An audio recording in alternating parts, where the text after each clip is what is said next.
O surgimento das denominações cristãs é um processo histórico marcado por divisões doutrinárias, geográficas e políticas ao longo de 2 milênios.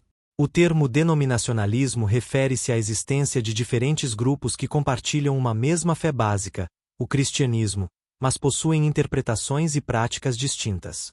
Primeiras divisões e concílios, séculos IV, Xi, nos primeiros séculos, surgiram grupos como os gnósticos e arianos, que foram considerados heréticos após a unificação da doutrina em concílios ecumênicos.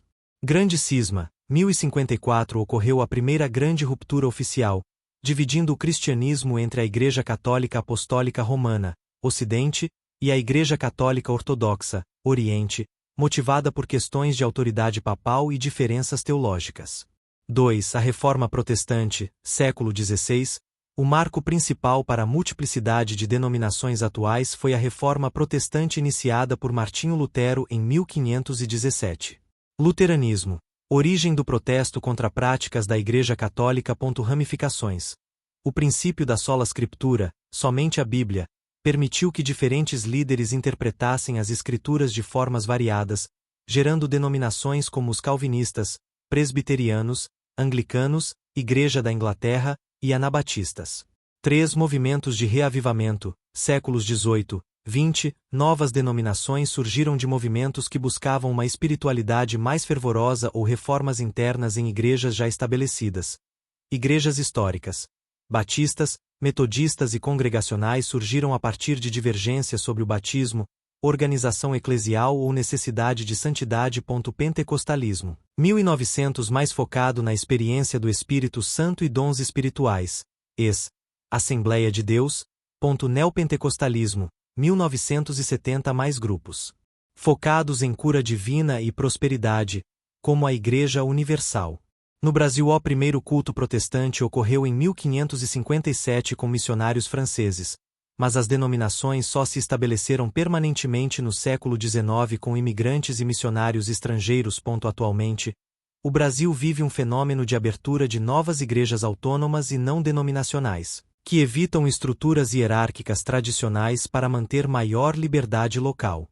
As denominações continuam a surgir devido a pequenas discordâncias teológicas, questões de liderança pessoal ou a busca por modelos de governança que se adaptem melhor a contextos sociais específicos. Para aprofundar seu entendimento, é importante notar que o surgimento de denominações não ocorre apenas por questões de fé, mas também por fatores sociopolíticos, geográficos e culturais.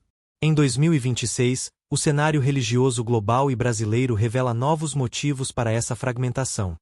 Causas sociopolíticas e culturais, identidade e classe social. Historicamente, denominações surgiram para atender grupos específicos. Nos Estados Unidos e Brasil, por exemplo, certas igrejas nasceram de divisões raciais ou para acolher classes trabalhadoras que não se sentiam integradas em igrejas tradicionais de elite. Modelos de governo.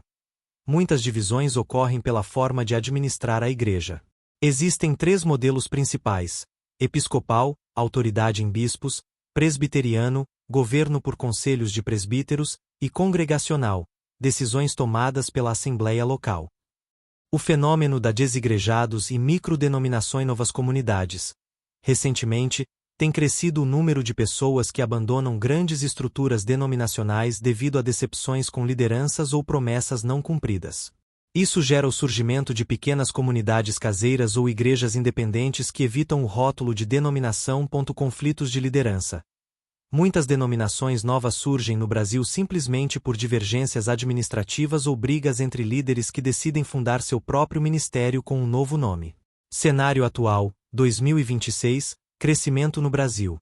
Estimativas indicam que, em 2026, os evangélicos representarão cerca de 35% a 36% da população brasileira.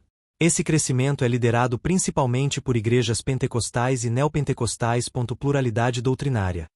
Diferenças em temas como modo de batismo, imersão ou aspersão, visões sobre o fim do mundo, escatologia, e o uso de dons espirituais continuam sendo os motores teológicos para a criação de novos grupos. Impacto digital. A tecnologia e a globalização permitiram que líderes criassem denominações digitais ou redes de igrejas que operam mais como marcas de franquia do que como estruturas eclesiásticas rígidas. Apesar da vasta diversidade, a maioria das denominações cristãs ainda compartilha os fundamentos básicos da fé estabelecidos no Credo Niceno, como a divindade de Cristo e a ressurreição.